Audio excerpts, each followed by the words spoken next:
Boa tarde, pessoal, tudo bem? Meu nome é Júlia Ferreira da Silva Zerbini. Minha apresentação de manutenção industrial, eu vou falar um pouco sobre fluência e análise de falha em caldeiras.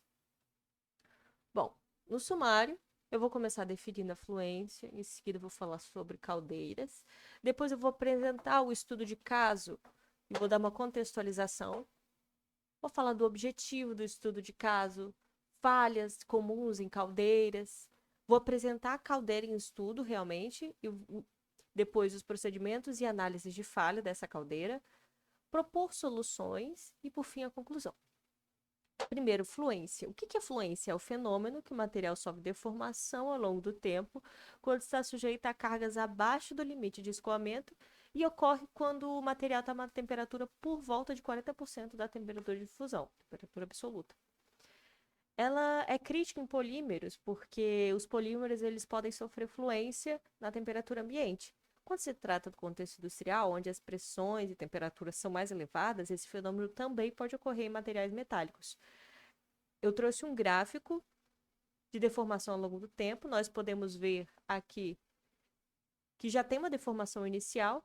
A taxa de deformação no estágio 1 ela vai decrescendo, depois ela é constante maior parte da sua vida, e no final, perto da ruptura, a taxa de deformação ela aumenta. Exemplos onde pode ocorrer em vasos de pressão de vapores superaquecidos, como no caso de caldeiras. Agora, o que são caldeiras? Caldeiras a vapor, né, são equipamentos destinados a produzir e acumular vapor sob pressão superior atmosférica, utilizando uma fonte de energia térmica para poder gerar esse vapor. Bom, temos dois tipos de caldeiras principais: as flamotubulares, em que elas possuem gases quentes ecoando é ótimo, escoando no interior dos tubos, e a água ela passa no tubo maior, ela escoa ao redor dos tubos. Elas são mais simples, são mais econômicas e são indicadas para capacidades e pressões menores. E, e com operação mais estável, porque a resposta térmica dela, a inércia térmica dela é maior, por causa da quantidade de água. As cadeiras aquatubulares, elas possuem, diferente das flamotubulares, o que passa dentro dos tubos é água, ou vapor d'água. E por fora tem a fornalha, sendo que elas são ideais para pressões e capacidades maiores, né, de produção de vapor, e elas são usadas em usinas, devido à rápida resposta térmica e também maior eficiência. Bom, no nosso estudo de caso, a gente vai fazer análise de falha de tubos de uma caldeira aquatubular. Eu tirei de um TCC da Universidade Federal do Ceará, do Carlos Eduardo de Souza Moura. Uma breve contextualização, né, com respeito a onde essa caldeira está sendo aplicada. A atividade de refino de petróleo, ela depende do vapor d'água em diversos de seus processos. Aí o vapor d'água utilizado em refinarias provém de caldeiras, que são equipamentos, como eu falei, destinados a produzir e acumular vapor d'água em pressões superiores à atmosférica. Em caldeiras a combustão, pressões e temperaturas elevadas são fatores que levam à suscetibilidade a danos que podem acarretar perda de produção, custos elevados e acidentes. Bom, isso aqui é um tanque de armazenamento de petróleo de alta viscosidade que tem um sistema de aquecimento interno utilizando o vapor da caldeira. Aqui temos os tubos de entrada e saída desse vapor. Qual que é o objetivo desse estudo, dessa análise? O objetivo 1 é descrever e explicar as causas de falha em serviço de tubo de uma câmara de combustão, de uma caldeira aquatubular instalada na unidade de utilidades de uma planta de refino de lubrificantes naftênicos e derivados de petróleo, e a sua relação com a presença de incrustações no interior do tubo. Objetivo 2 é propor ações para mitigar os danos na caldeira. E para nós de manutenção industrial, esse estudo ele é essencial para compreender os procedimentos de análise de falha e desenvolver a capacidade de investigar a causa raiz de problemas em ambientes industriais, para garantir a segurança das pessoas e boa confiabilidade do equipamento. Falha em caldeiras. Bom, o uso de caldeira em si envolve diversos tipos de risco por causa da temperatura e pressão elevada, como explosões, incêndios, choques elétricos, intoxicações, quedas, ferimentos, queimaduras, etc. Sendo que explosão é o mais crítico dele, por causa da violência que esse fenômeno pode ocorrer. E o que pode causar uma explosão? A redução da resistência, que pode ser ocasionada pelo superaquecimento, que acaba reduzindo a resistência do material. A redução da espessura de um tubo pode ser causada por corrosão ou por erosão. O aumento da pressão por falhas operacionais. E quais são as causas de deteriorização de caldeiras? Pode ser corrosão, erosão, como já foi dito, deteriorização no refratário do isolante térmico, avarias mecânicas, sobreaquecimento e alterações químicas e metalúrgicas no material da caldeira. Qual que é a nossa caldeira em estudo? Essa daqui é a foto dela e essa daqui é a parede norte dela. Esses daqui são os tubulões. Aqui passam vários tubos e aqui dentro, isso aqui é a fornalha. E dentro da fornalha também tem tubos que são aquecidos pela chama, que é produzida pelos queimadores, que está do outro lado. Esse aqui é o lado norte, os queimadores estão do lado sul. Essa caldeira foi fabricada em 1964 pela Companhia Brasileira de Caldeiras, ou seja, uma caldeira velhinha, tem o quê? Uns 62 anos. E agora, desde 1974, ela está nessa planta de refino de lubrificantes naftênicos, em Fortaleza, no Ceará. Ela é uma categoria B da NR3, ou seja, é risco intermediário. E o material dos tubos, que é o que realmente a gente vai analisar, é a sal carbono, a STM A178, grau A.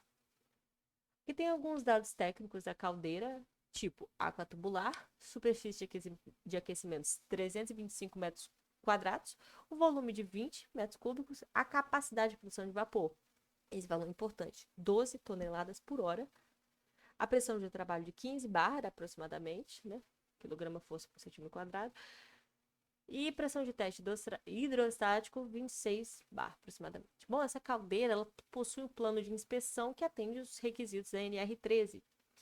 E ela tem uma rotina de inspeção e de verificação, e nessas rotinas elas são realizadas pela equipe de campo e remota.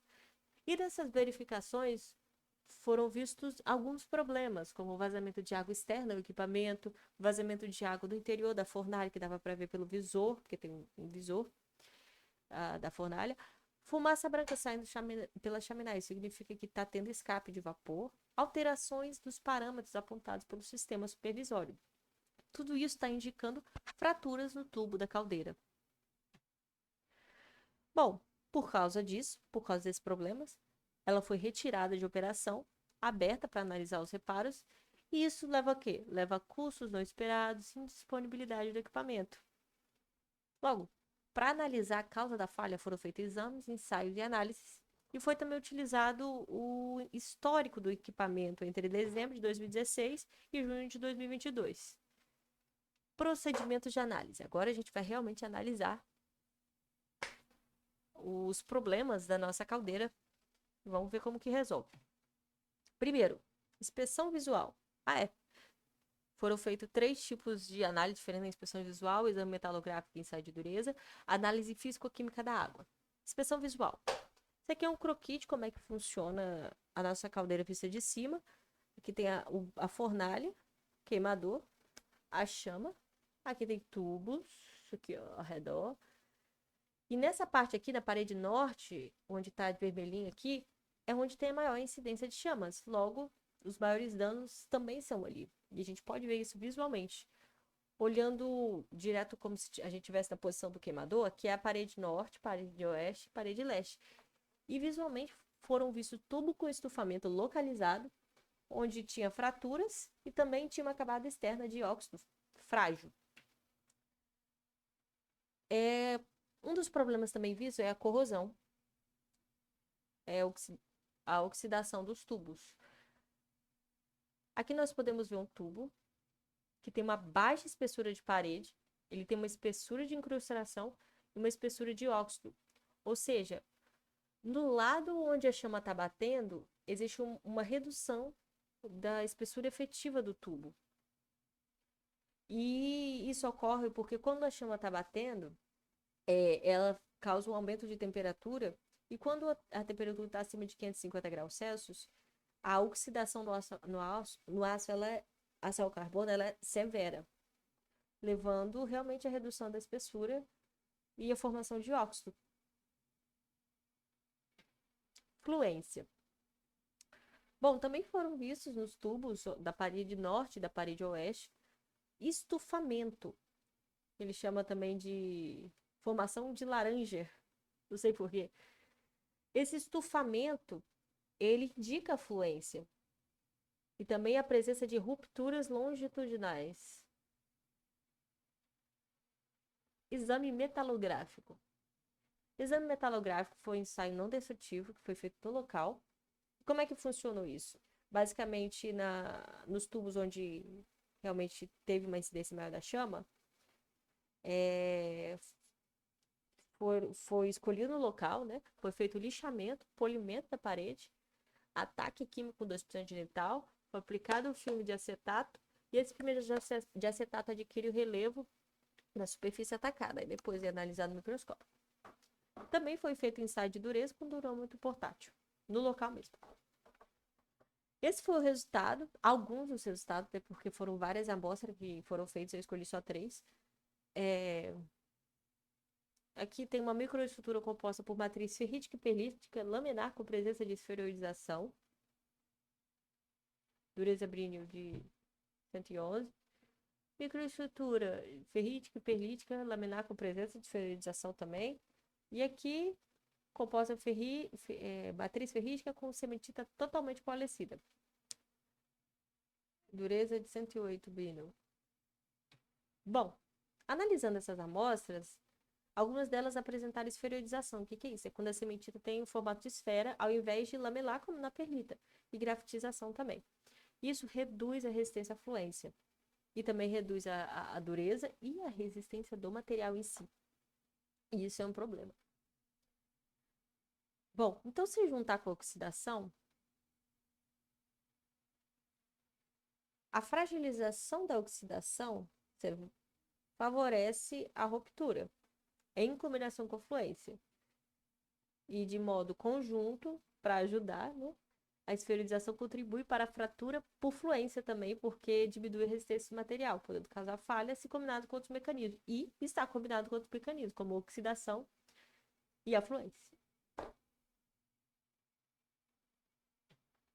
Análise físico-química da água.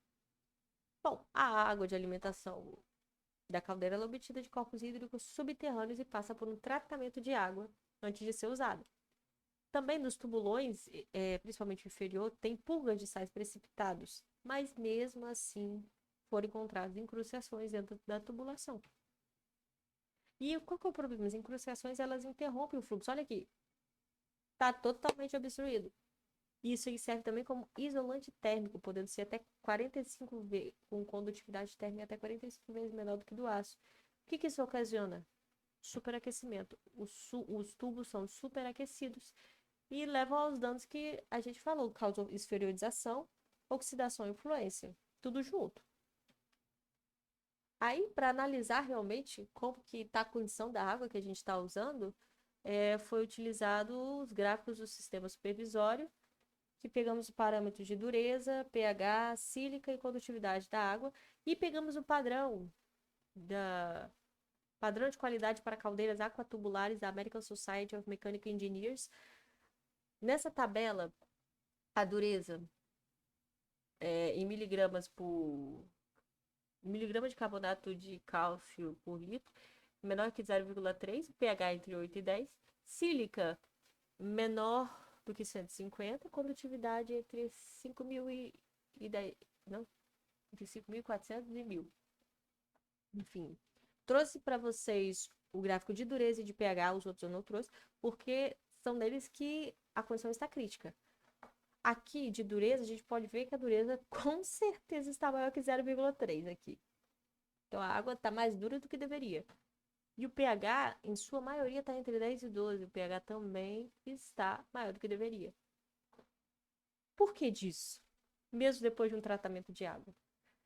Bom, isso porque antes do tratamento, a água ela está com 120 miligramas de carbonato de cálcio por litro. Isso já é muito, porque a partir de 100 a água já é considerada extremamente dura. Então, o tratamento de água teria que ser mais eficaz para poder retirar essa quantidade de carbonato de cálcio. Qual que é o problema? O problema que está gerando tudo isso na nossa caldeira. A água dura, está muito dura, gera incrustações que formam um isolamento térmico. Esse isolamento térmico diminui o fluxo de água, ocasionando superaquecimento no tubo, que provoca fluência, esferoidização e corrosão em elevadas temperaturas. Aí, isso exige um maior aporte térmico da fornalha. E isso ocasiona um aumento da chama e a incidência dela nos tubos. E essa maior incidência potencializa as incrustações. E o ciclo reinicia. Aqui tem uma figura que simboliza exatamente isso que eu falei, representa, né? Tratamento de água ineficaz gera maior formação de depósito, que reduz a troca térmica, que aumenta o aporte de calor. Precisa de mais calor, então, para conseguir transformar a água em vapor. Então, a incidência direta da chama nos tubos, isso gera maior deformação de depósitos e fica nesse ciclo vicioso aí. Então, qual que era a solução? Eles tomaram algumas ações corretivas que, na verdade, não funcionaram. Antes ela estava trabalhando a 12 toneladas por hora, tentaram diminuir a produção de vapor para 7 toneladas por hora. Qual que é o problema? A chama índice dos tubos. Trocaram os queimadores, a chama índice dos tubos. Tratamento por osmose reversa. Melhoraram o tratamento de água. No entanto, funcionou. Funcionou no começo. No entanto, com o passar do tempo, a membrana filtrante desse tratamento, ela começava a ficar obstruída, perdia eficiência e voltava, não adiantava mais. Então, não foi suficiente. Então, qual que é a sugestão para a solução? Primeiro, do jeito que tá, não tem como ficar. Tem que retirar as incrustações que o hidrojateamento e verificar a limpeza com endoscopia industrial. Aí, depois que os tubos estiverem limpos, aí faz o tratamento de água em série. Primeiro a gente faz o sistema de abrandamento. O que é isso? É um sistema que remove a dureza, ou seja, ele retira os cátions de cálcio e magnésio. E depois, na sequência do tratamento, utilizar o sistema por osmose reversa, que aí, na teoria, as membranas filtrantes elas não vão ser obstruídas. Aí quase todos os sais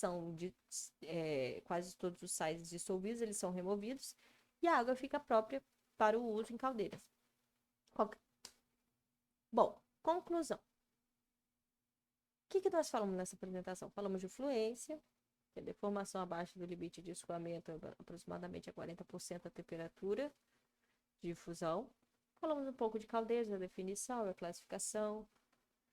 Falamos da análise de falha na caldeira aquatubular, né? Falamos de inspeção visual, que é a principal técnica que foi utilizada para analisar as falhas.